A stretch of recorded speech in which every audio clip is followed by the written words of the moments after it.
this isn't even a recipe for a happy life. I think that when you spend your whole life kind of avoiding the issue, trying to convince yourself that just around the corner, like next week or next month, you're going to have everything in working order, and then you're going to be able to like be on top of everything. You're going to be able to handle all the obligations that come at you, make time for all the things that matter to you. Like, you never get there. And there's something deeply sort of relaxing and liberating about sort of dropping back down into the truth that being finite means you're going to have to choose between things. You're not going to be on top of everything. You're going to probably fail to enact all sorts of ambitions you might have had. And the more that you can sort of own that, the more time and energy and attention you have to focus on a few things that you really care about and get the most out of them.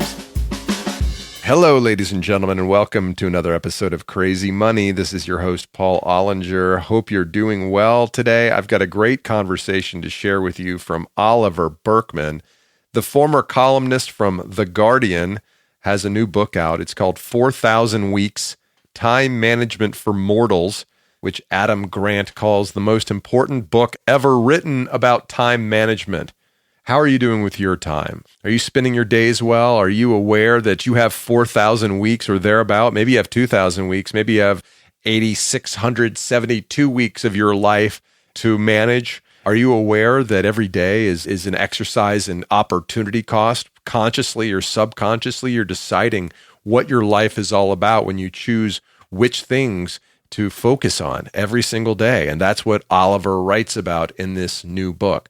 So 4,000 weeks is about 80 years, and let's call that about the approximate lifespan or life expectancy of a newborn child today. And if you've made it to your 40s or 50s, the actuarial tables would say that you're going to make it to 75 to 85 or 90, barring unforeseen circumstances, which, by the way, are totally foreseeable if you allow yourself to go, yeah, that could happen. Crazy stuff could happen. Happens all the time. Anyway, let's just say that we've got on average 4,000 weeks to spend. Oliver, in this new book, makes the argument that abandoning the illusion that we can or should try to get everything done is the key to leading our most meaningful life. In other words, the attempt to try to get everything done leaves us miserable, unsatisfied, and isolated. And so one of the keys to productivity, which is even, I think, a poorly chosen word by me here, that we shouldn't be thinking about life as being an exercise in productivity, that we should be thinking about how do we get the most out of life? How do we get the most meaning out of life?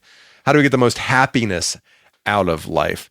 And Oliver's got a formula for that. Part of it, he says, is to put your existence into the context of eternity in the infinite size of the universe. And when you do so, you realize that all the plans we make, all the ideas we have in our head, all our goals are anti-mortality exercises that we're putting ourselves through to delude ourselves into the state of mind that we matter, or that we will create something that will make a dent in the universe, or that will be our legacy. And fine, your kids are your legacy. Maybe their kids are their legacy. And maybe you'll be remembered for a generation or two. Or if you're extraordinary, you'll produce something, a body of work, a song, a prayer, something that might last you by 100 or a couple hundred years. But for the most part, we fill our days with activities that distract us from our own mortality. And Oliver argues that when we come face to face with that, we can start to decide to do things that matter. And since we've come to that awareness, why don't we just spend all our time doing things that we love and we know have meaning, like going for a long hike in the woods, or going fishing with your friends, or making dinner or breakfast for your children? Hey, not a bad question. Why aren't we doing more of that stuff? Fans of the podcast will recall that Oliver has appeared on Crazy Money before. On his first appearance, we discussed his book, The Antidote: Happiness for People Who Can't Stand Positive Thinking, in which he lays out an equally counterintuitive argument saying that real happiness comes when we start to bring our expectations into line with what we should want in our lives. And we stop pursuing the things that don't bring us happiness. We'll have a much better outcome and spend our time doing the things that do bring us happiness.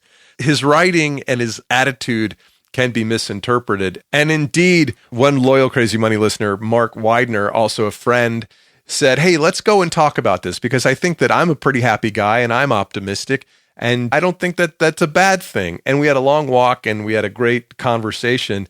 And I agree with Mark that being positive and being optimistic is a good thing. These are not mutually exclusive attitudes. These are not mutually exclusive philosophies. Well, Oliver says, hey, look, when you stop worrying about being famous, when you stop worrying about being rich, you have the opportunity to pursue meaning. And that doesn't mean you're a curmudgeon. It doesn't mean that you're an Eeyore, to use a Winnie the Pooh reference. It means that, you know what you are trying to pursue in life, and that pursuit is enough, and that you don't have to prescribe to the shiny, happy people philosophy that REM sang about back in the day. Love Mark Widener's positivity. I love Oliver Burkeman's writing. I loved this conversation. I hope you'll enjoy it. This, friends, is my conversation with Oliver Burkeman. Oliver Burkeman, welcome back to Crazy Money. Thanks very much for asking me. I feel like Terry Gross when I say that. I feel like I've been on the air for 40 years now, and, these are old friends, but it's nice to see you again.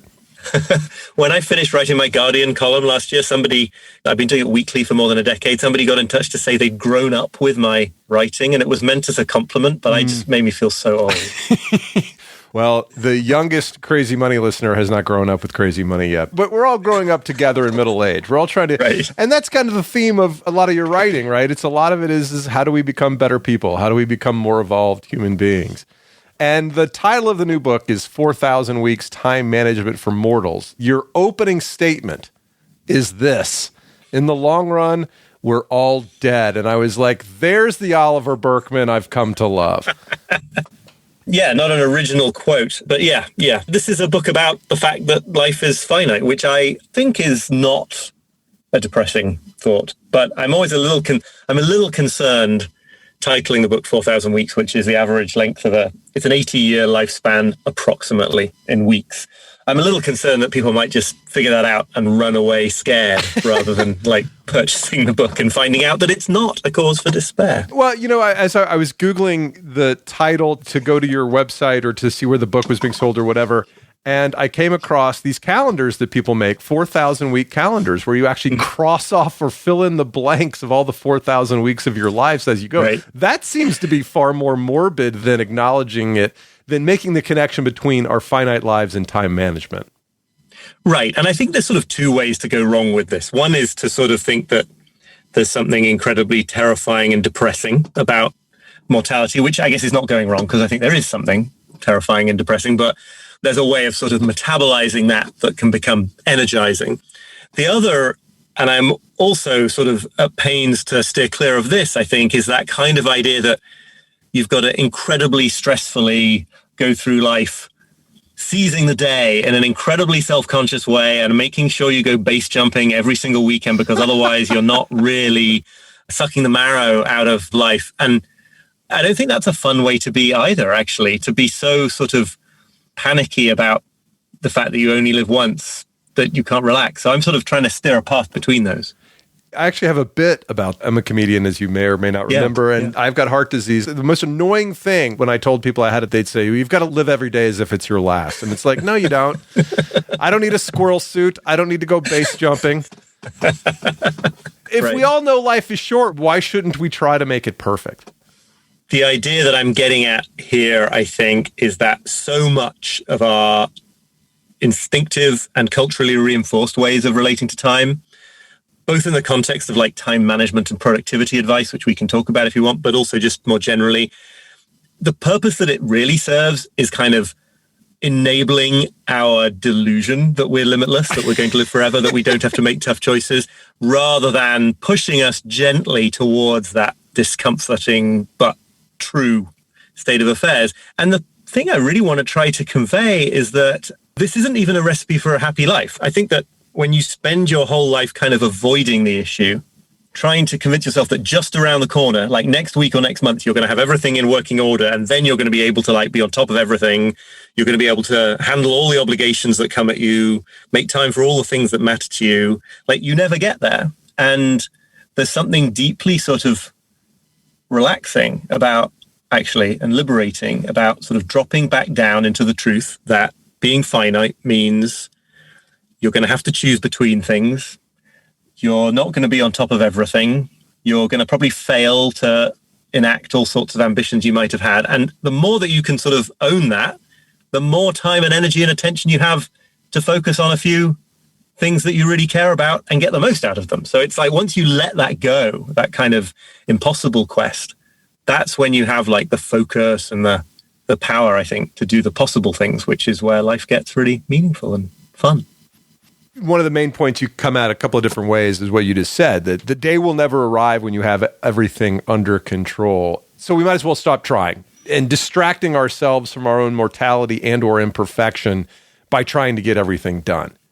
So you feel strongly that when you just let go of it and pick your path, your handful of things that you're going to concentrate on, you'll be better at the things that are actually more relevant to who you are as a human being. Right. And I want to be clear, like, it's a constant struggle for me too. I haven't like achieved some perfect acceptance of my own mortality or anything like that. But I think that I've got better at it, and we're misled because we live in this world of kind of effectively infinite inputs, right? There are an infinite number of emails you could receive, demands that your boss could make if you're in that kind of a job, or business ideas you might want to pursue, exotic places you might want to travel, people you could at least potentially date if you're on an internet dating platform, et cetera, et cetera. It's all effectively infinite. And it's just simple math, right? If you're trying to sort of encompass and find time for and get around to an infinite number of things when you're finite, like that can only be a recipe for anxiety and never quite getting to that point. So I think that what I'm saying is that we already all are making hard choices in every moment, right? Every time you decide to spend an hour on anything, you're neglecting a million other things in order to do it. The difference is that, like, can you do that a bit more consciously? Can you accept that that is what we're all doing and see that, like, the real art of time management is not figuring out how to become perfectly optimized, but making the right choices about, like, what to neglect, because neglecting things is a given. It's just baked into the situation. And I've found, to the degree that there isn't something in the back of my mind thinking any day now I'm going to get to all of these things, like, it's such a weight off my shoulders to know that, like, yeah, okay, this thing matters and this thing matters and this other thing. It's not even just a matter of getting rid of the things that don't matter. It's a matter of choosing between things that all matter, because there's just too much. So none of us is ever going to paint our masterpiece. Is that the idea? I'm not sure I want to say that. No, I think if what you mean by the masterpiece is the perfect thing that you're holding out for, then I think it's really useful to understand that, like, the baked in imperfection here means you might as well just get started with stuff, because the sort of perfect thing doesn't exist in the world. But I also think, from another interpretation of that phrase, this is how to paint your masterpiece, right? To sort of come back down to earth, to enter into reality, and to stop pursuing these kind of ways of organizing your time that are all just based on, like, tricking yourself into thinking that next week you're going to be on top of everything. I feel like we got very deep very quickly. I blame your questions. I'll accept that responsibility. Tell me why you like walking on the English countryside so much.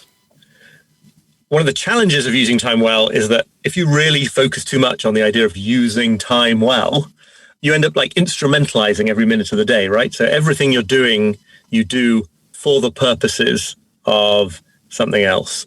And if you're someone with a history of being a productivity geek like I am, this becomes a real serious issue with work, right? Because everything, you're doing it to get through it, to get on top of all your lists, la, la, la, la, la. It's like the value of the work is never right there. It's for something in the future. And this has happened to leisure in a big way, I think, especially in the last few decades, right? That it doesn't quite feel okay to be using your leisure time in a way that isn't improving you in some way. But then again, if you overinvest in that, you're never quite enjoying yourself. You're always on a path to enjoying yourself. And hiking, to come back to your question, is a good example of what the philosopher Kiran Setia, who I quote in the book, calls an atelic activity. It's something that, like, you can only really do it for itself. I mean, there's some fitness benefits, and maybe you're, I don't know, collecting butterflies or something. But the real reason to go on a hike,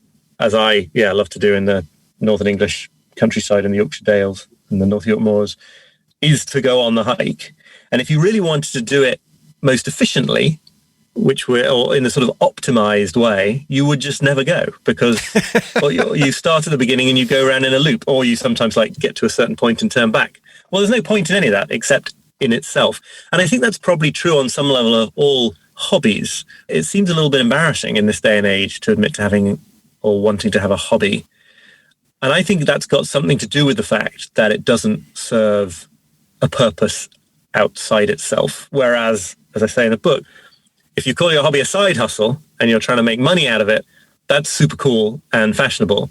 But we need more of this atelic hobby stuff, just because if you don't have any of it in life, then your life is never for now, right? It's always for some time in the future. I mean, you know that problem. A good friend of mine recently referred to this podcast as a hobby, and I was offended. I was offended, Oliver. I said, I work very hard at this. I take this very seriously. All right. And then I thought about it. I was like, okay, it's not profitable. It's not making me famous. I do it for the love of it, and I do it for the meaning of the conversations, which other people get, not millions of people, but hundreds, maybe thousands of people get some value out of. So why do I take offense at the word hobby? What's wrong with that word? What should it be called? Well, I mean, yeah, we need to rehabilitate the word hobby and see that it's kind of subversive, I think, in this day and age to pursue one. There's sort of two layers of this going on, right? One part of it is straightforwardly economic. We're so conditioned, I think, by the system that we live in that if it's not primarily to make money, it has a kind of a stigma attached. But it goes beyond that, as I say, to just the idea that it's got to have some future purpose. It's got to be building up to something. It's got to all have its point of fruition, completion in the future. And, you know, of course, we do that stuff all the time. And if I didn't have that attitude towards writing a book, I'd never get the book written. But if you only have it in your life, then you're sort of building up to, like, what? A minute on your deathbed when you get to look back and say, I did all the right stuff, but then you've missed your life.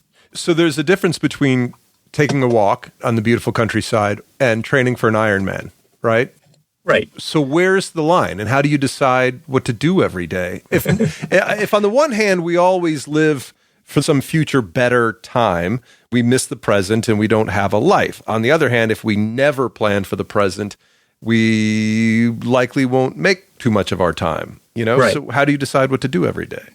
I mean, I don't think I've got a brilliant answer other than that what? you need both. You need both. And you probably have a good sense. I think most people do have a good sense of whether their life is out of whack in one direction or the other. And I think it's just a question, you know, to get a little bit sort of Jungian and depth psychology about it, which I also do in the book. I think it's a question of sort of listening to your insides, right? I think people know when they don't think that what they're mainly doing with their lives is meaningful. And it can be very strange. Like, they can be doing jobs that many of us might look down on, but if they're doing them for a reason that matters to them deeply, like if they're saying, like, look, my situation in life is that I got to do this crappy job if I want to support my kids, the meaning is there because there's a why. I think that it's a question of isolating what the things are that sometimes lead to that lack of meaning. And for sort of driven, high-achieving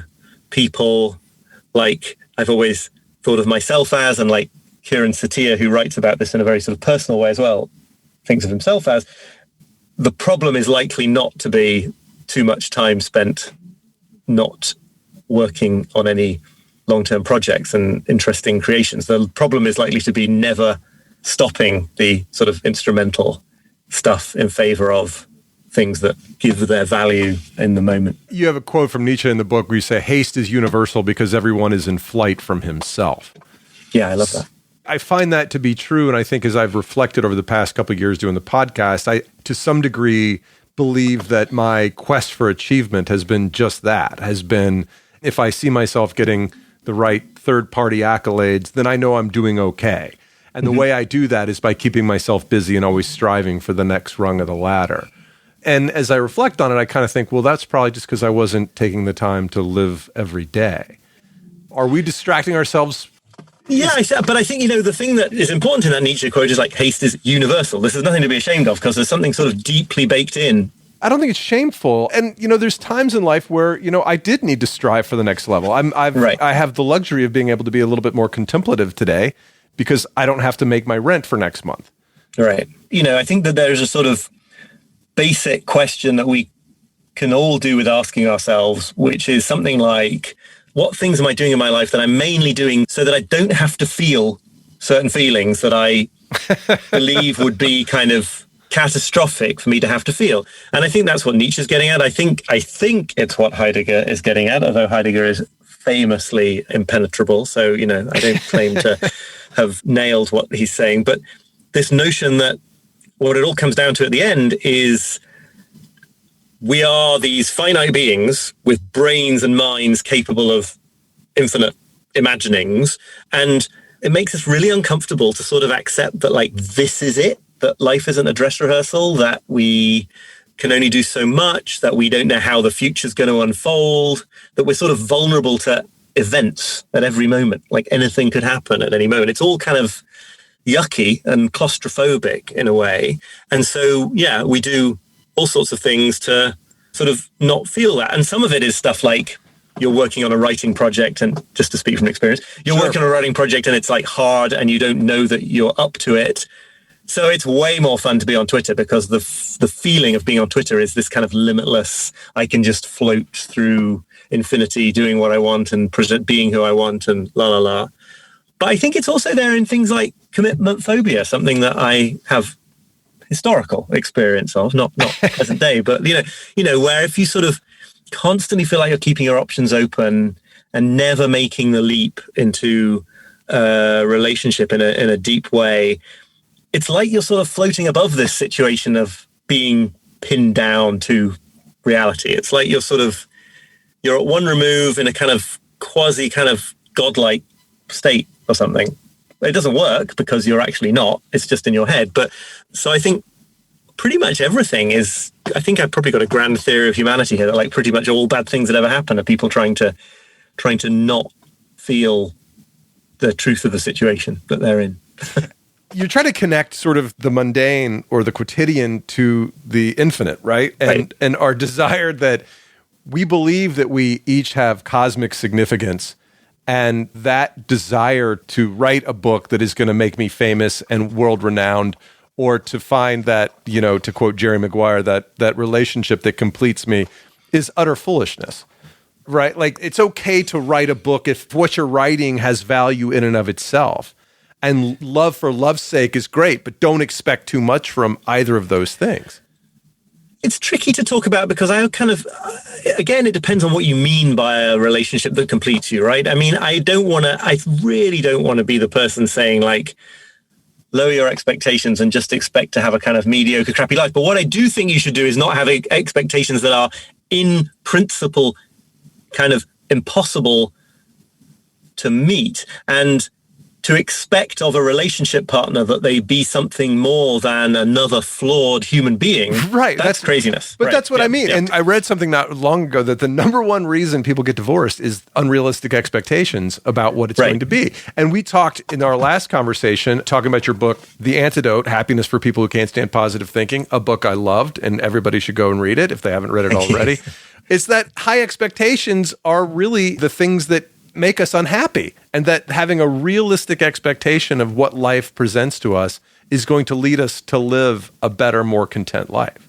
Right. And not just a sort of zoned out, like one step removed life, but a more involved and committed life, right? I mean, my experience so far anyway, is that you can have a much deeper and more fulfilling kind of relationship, or a relationship with your work or whatever you're talking about, to the extent that you're not relying on it to provide something that is outside the bounds of possibility. Alain de Botton, the philosopher and writer, has this great riff, and he wrote a New York Times piece about it, about why you will marry the wrong person, which is kind of I kind of love, because it's about how, we have all this kind of mess of different motivations. We're looking to recreate certain things missing from our childhood, or we're projecting all the things we aren't in touch with in ourselves onto somebody else.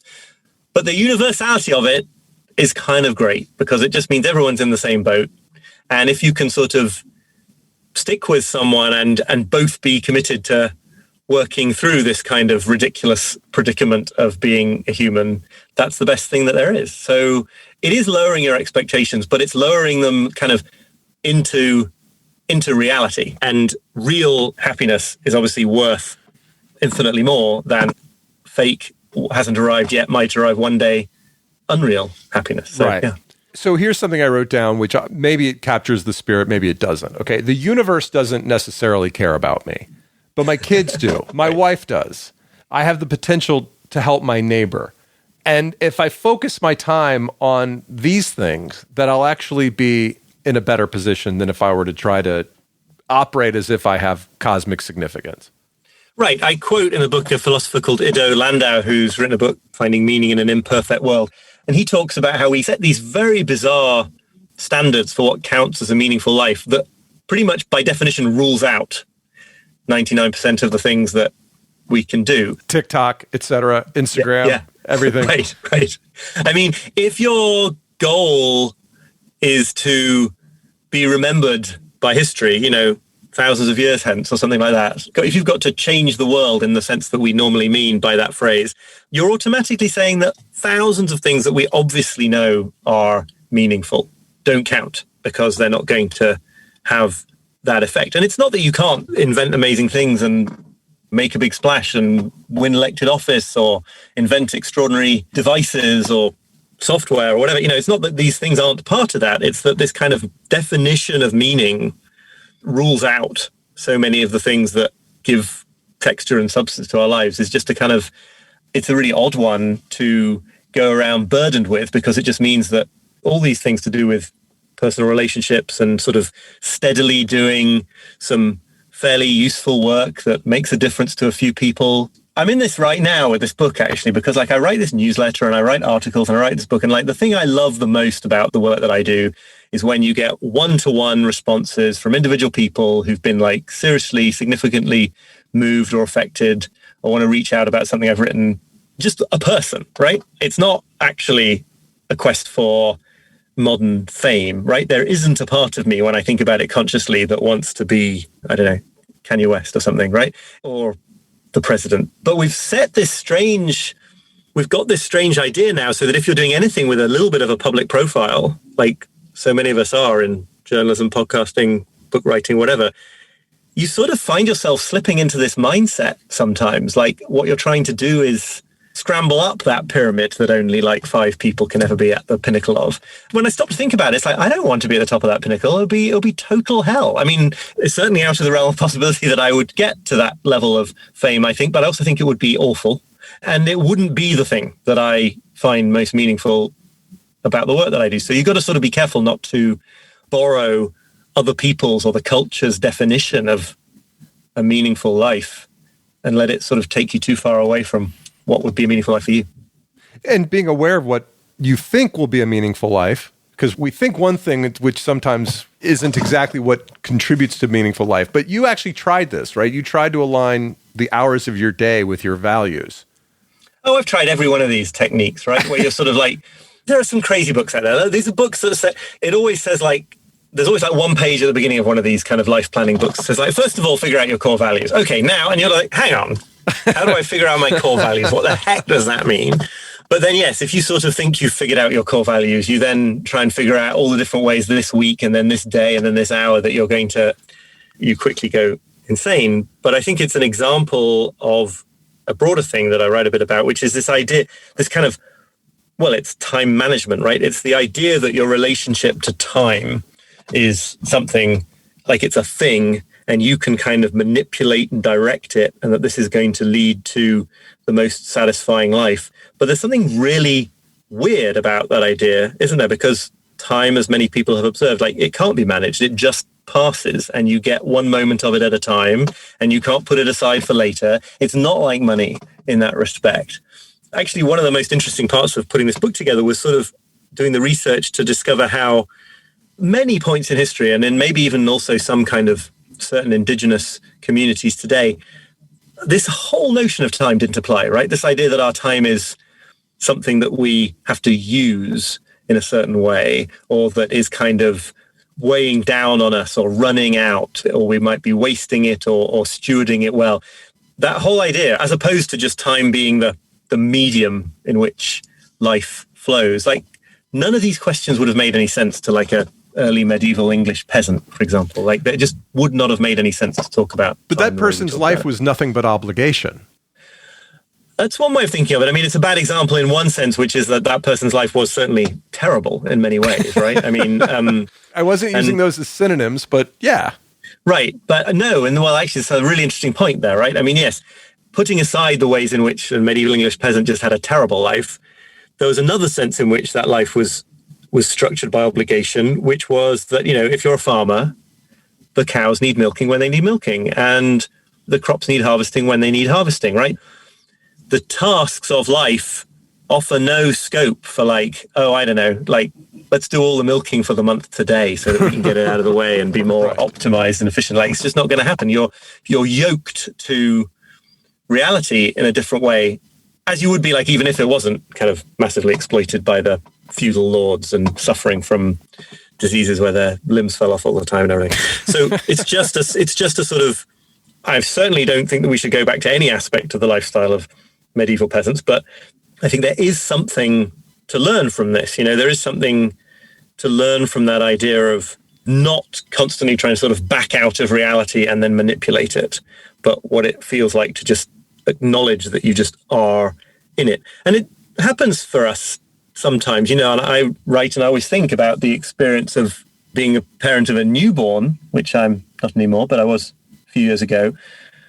That's another example. I suspect it was far more true for my wife even than it was for me, but where you're so governed by the rhythms, kid wakes up, the kid needs feeding, the kid needs a diaper changing, something stressful about time is taken out of the equation there, even though the circumstances can be very stressful because, like, you just had a kid and you don't know what the hell you're doing and how do you keep it alive. But there's something is taken away, which is this kind of weighty thing that sits on a lot of our shoulders, I think, in the modern world of sort of like, how should I use my time best? How should I structure my day? What order should I do things in? What's my priority here? Am I living a meaningful life? There's something incredibly liberating about those moments when you're just like, no choice. And you've got an anecdote in the book about a woman who kind of went back to nature and tried to live a more simple life. So should we all be pulling like a Thoreau on a cul-de-sac kind of life? Should I be churning my own butter? Would I find life to be more satisfying?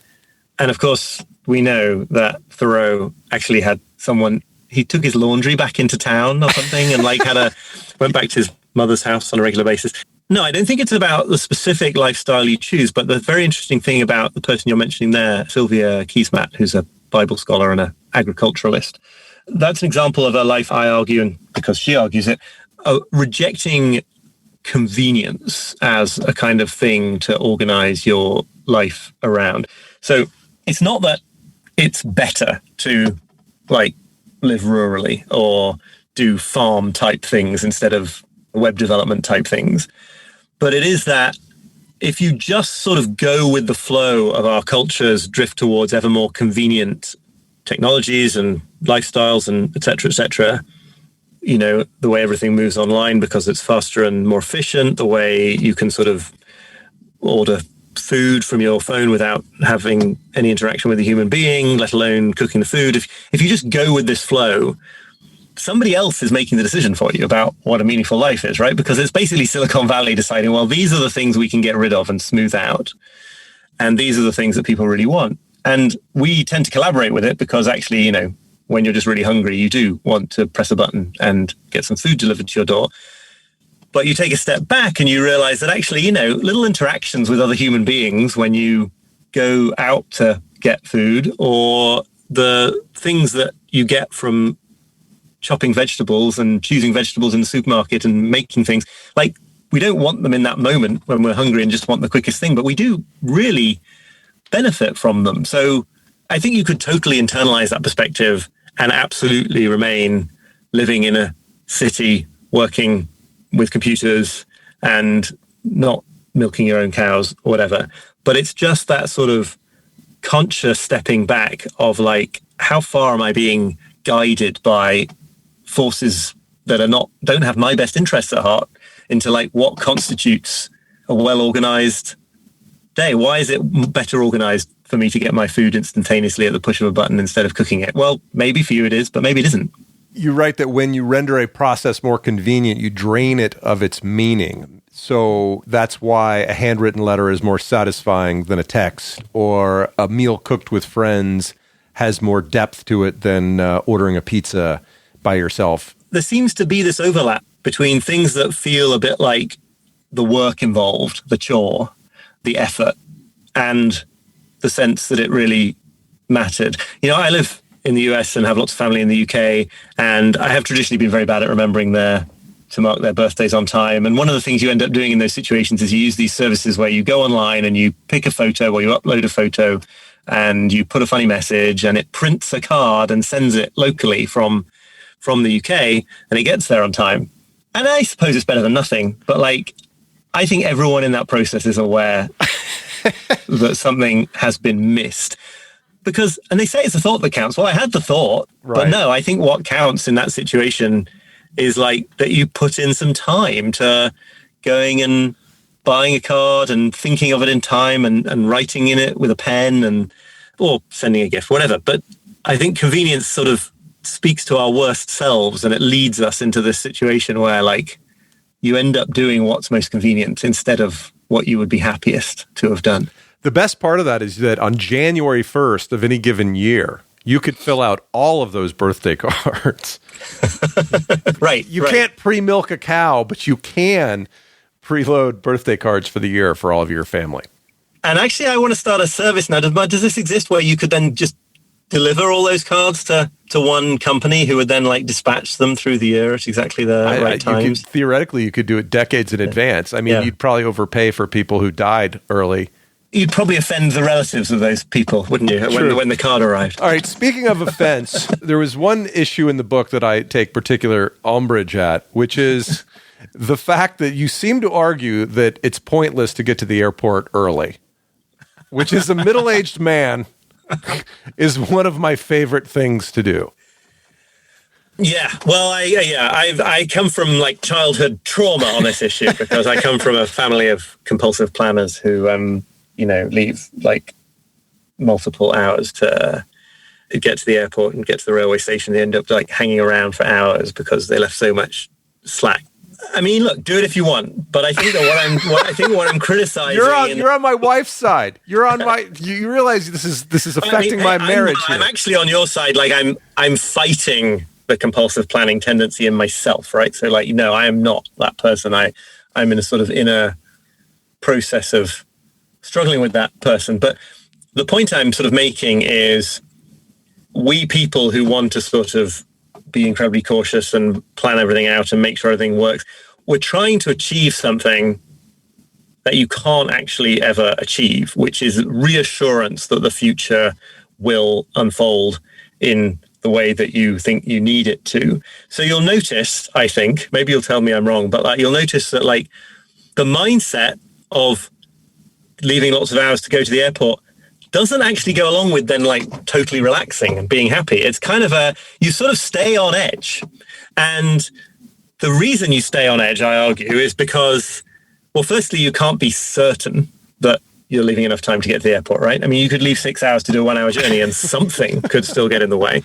And then secondly, then you've just got whether the flight leaves on time to worry about. And then you've got whether the flight arrives on time for your onward connection to worry about, right? The time just keeps on going. So the future like doesn't stop. And so you can't ever get the grip on it that I think planning is often an attempt to get. And so I think it's a recipe for sort of systematically a kind of recipe for constant anxiety because you're trying and failing to control something that nobody can control, which is the future that hasn't happened yet. So no better example of our inability to control our environment than what we've all gone through in the past, 16 or so months. What lessons from the pandemic and quarantine did you work into this book? Well, it's funny because I've been writing the book since long before quarantine, and then lockdown happened. And honestly, I think the reason I brought this book to completion in lockdown was not because I had more time. Various people claimed people have more time in lockdown, but it wasn't people with small kids. But it was because I was like, the world publishing industry going to collapse. I need to get this thing out before that happens. Actually, as it happens, book publishing has been a success story of the pandemic, but we didn't know that at the beginning. So I had a fire lit under my backside and finished it when I might otherwise not have done.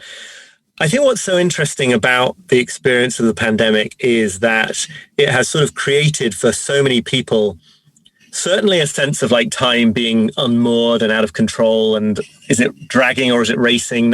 People's landmarks in time have all gone, so they get very confused and distressed. But also this kind of feeling of how it sort of leads us to see that the ways we'd been spending our time prior to lockdown are not all totally given things that we just have to accept. I'm not one of these people who thinks that lockdown was like a net good and we should all like carry on living in that way as long as possible. But people stopped commuting. People stopped staying in their office till 6:30 at night to show that they were there at their desks and found that they could actually do their jobs without that. People found themselves only able, if they were at home, to sort of do gardening, or baking bread was another thing that everyone suddenly started doing until all the yeast supplies ran out. People did report like strange sort of a sense of kind of bittersweet gratitude, right? That they were sort of, you start to see what matters. And obviously that's partly because a very large number of people are dying. And so the fragility of life is incredibly obvious as well. But like, at least for the beginning bit, the time when we were all applauding emergency workers on our doorsteps at 7 p.m. in New York City was really moving. And it was really kind of like, oh, this is a good way to spend your time. I mean, not all these things carried on being exactly the same, but I think it's just a real sort of bringing into focus of how we're spending our time. And if you are someone who thinks all I want to do is get back to the way life was exactly the same before the pandemic, then fine. But there's an opportunity to be conscious and to say, like, maybe that isn't the thing for me. And we see it, right? There's many, many reports, both of sort of relatively upper income, younger people leaving jobs and going off around the world because you only live once. And then also of restaurants finding it harder and harder to recruit people, perhaps partly because those restaurant workers are just like, oh, maybe I'm not going to do this now. If the whole world is so insecure, maybe I'm not going to pursue this particular kind of insecure employment if there's no particular benefit to doing so. So there's this kind of moment of possibility that we could capitalize on. To what degree do you think it's that the quarantine gave us the excuse to not do things we didn't want to do? And to what degree do you think it's people actually becoming more aware of their own mortality? That's funny. I guess it's both. I guess I almost want to say those are the same thing, because the idea that you might want to spend your time differently is sort of inextricably linked to your mortality, right? Because if you lived forever, it just wouldn't matter. Like, I mean, I think it would be hell to live forever for various reasons. But if you did, I could work in an office in downtown Manhattan for a couple of centuries and then live on the top of a mountain in the Himalayas for a couple of centuries. There'd be no rush. You'd try all these lives. So I think that these two things are connected. So I think, for example, one thing that happened in lockdown for people who had been used to busy social lives before was the sort of temporary end of FOMO, right? You're just like, there's nothing to miss out on. So you don't feel that you're missing out on it. And that might, if you sort of reflect on that, that might cause you to understand, just to get onto another of my soapbox points, that like FOMO is a really weird thing to feel because you're always missing out on almost everything by definition. And so maybe you can go back into the world where there is FOMO with less of it yourself, because you see the truth of the situation now, which is obviously there are 1,000 things happening in a big city on any evening that you could be at but aren't. And maybe that's fine. Yeah. All right, a couple more questions and we'll wrap it up. If you knew for sure that you were going to die tomorrow, how would you spend your day? Oh, God. That's a wild question. Well, it's such a cliche, though, but like, have you thought about, like, truly, if you were going to die, how would you do it? What would you do? I sort of feel torn between the most elevating and important activities and then just like, there's various people I wouldn't mind telling them what I thought of them. You mean expressing your gratitude to your friends? Right, exactly, loved ones? yeah. Because that's what I heard you say. To answer that question incredibly seriously to the point that I find it very upsetting, I'm sure I would just want to spend the time with my closest loved ones. I can't imagine that anyone would ultimately want to do anything other than that. And I think that, but I also think from having read people's accounts and spoken to people's accounts of being in some equivalent to that situation, not quite, the next day, that you might also find that kind of just everything was suffused with, it wouldn't be joy, I don't think. I think it would be much worse than that, but a kind of vividness that is like, at some point, the fact that we're here is kind of more amazing than the question of exactly what we're doing while we're here. And so it might be that sort of anything would have that level of meaning, just because it's like, just occasionally you glimpse this, even in happier times, right? You're sort of like, hang on, being on the planet is just a mind-bendingly slim chance and a sort of extraordinary, inexplicable thing, and nobody knows how to explain consciousness, and it's all just so weird and amazing. It's just as weird as amazing if I'm stuck in a traffic jam as if I'm in some particularly beautiful surroundings or something. Base jumping in the Dolomites. Right, exactly. So speaking of that very issue, I'm going to put a link to Monty Python's The Galaxy song from The Meaning of Life in the show notes. Okay. Do you recall the song? Dimly. I mean, I know The Meaning of Life. I'm trying to think, what's the Galaxy song? Remind me. The Galaxy song, hang on a second. I got to go to it while we're talking about it. So the Galaxy song, remember, the meaning of life is they're trying to explain what life is all about and how tragic it is and how short it is and all that kind of stuff. And the Galaxy song, Mr. Wonderful pops out on this woman, and whatever life gets you down, Mrs. Brown, and things seem hard or tough and people are stupid, obnoxious, or daft, and you feel like you've had quite enough, just remember that you're standing on a planet that's evolving and revolving at 900 miles per hour. You remember this song? Right, yeah, I do know, yeah. That's orbiting at 19 miles a second, so it's reckoned a sun that is the source of all our power. And he goes on with all these, just like the vastness of the universe that is expanding and expanding. And so remember how amazingly unlikely is your birth, and pray that there's intelligent life somewhere up in space, because there's bugger all down here. Yes, I didn't know that. Anyway, sorry to take such a diversion there, but like... No, it's not a diversion. It's exactly the point. And I kind of wish I put it in the book. Well, I'll put a link to it in the show notes, along with a link to your website, because I know our listeners want to find out more about you, sign up for your newsletter. And I want to finish up on our last question. Do you feel rich? On my bad days, I feel like nothing would ever satisfy the sort of insecurity and desire for more, right? I feel like you could never financially feel rich enough, because all the pressures are towards the idea that you need more and you need more and you need more. But on my good days, which I think are increasingly frequent, I can see the absurdity of that. And I can see just to not have any absolutely massive problems right now in this moment is just incredible. That's just amazing. That's just absolutely brilliant. And I like, how could you want anything more?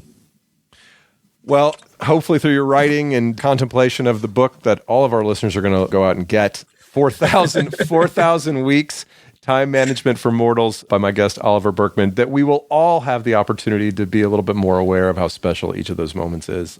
Oliver, thank you for joining once again. Great to see you.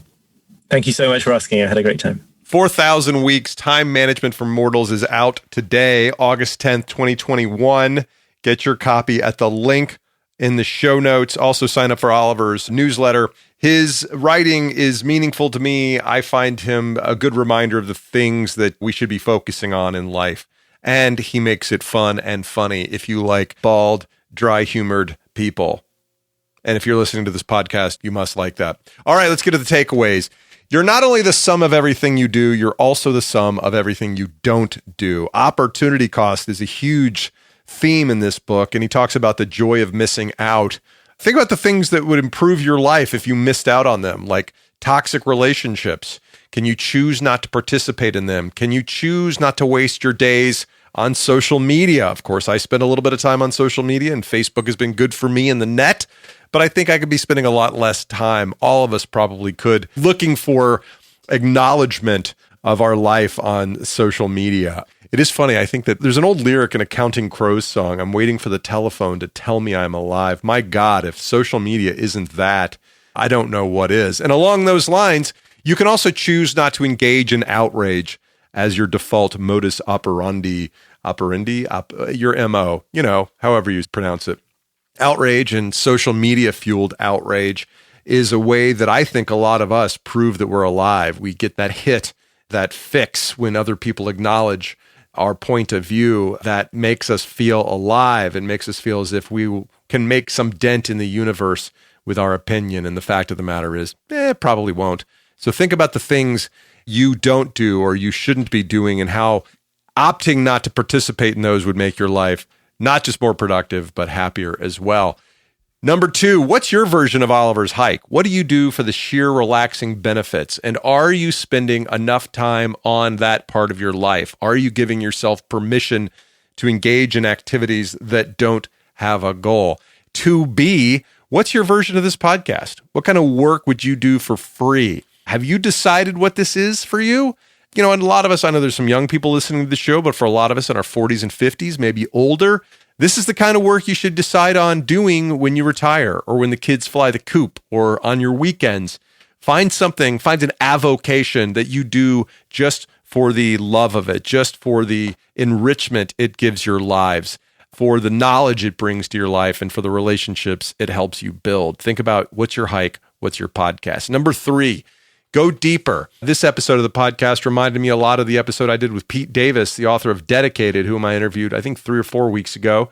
He's a great young guy. He's got some great ideas about the benefits of diving deep and committing to relationships, to geographies, to organizations. I felt a lot of that same vibe here with Oliver, albeit in a very different tone, reflective of the way each of those authors approaches the world respectively. But the one theme is clear: go deeper. Choose to go deep. Choose to miss out on certain parts of your life.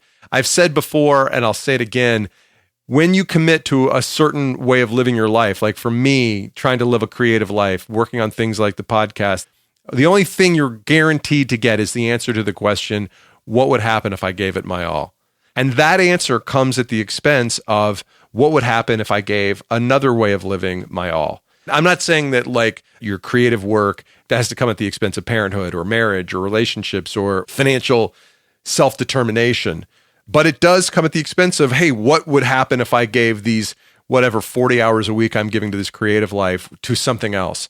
And so you have to be okay letting go of that and saying, I care about this one thing the most, and I want to know the answer to the question, what would happen if I gave it my all? I think that's what Oliver is talking about here. Again, the book is 4,000 Weeks, Time Management for Mortals. Links to Oliver's website in the show notes. Also, hey, follow us on Instagram. There's links to that in the show notes. If you want to chat, shoot me a note at paul@crazymoneypodcast.com. I'd love to hear from you.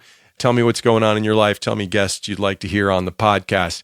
Coming up next week, the great Andrew Sullivan, one of America's most important journalists. He's got I was going to say a memoir, but it's not a memoir. It's a collection of his writings from 1989 to 2021. It's coming out next week. And you might be thinking to yourself, well, Paul, Andrew Sullivan is more of a political writer. He is more of a social commentarist than he is a writer on money. But I think there's a huge connection between our individual happiness and the structure of political conversations in our world today. I strongly encourage you, if you have not heard of Andrew Sullivan, and of course, if you have, to tune in next week, August 17th, when I chat with Andrew Sullivan. Until then, have a great week. Mike Carano, make me sound smart.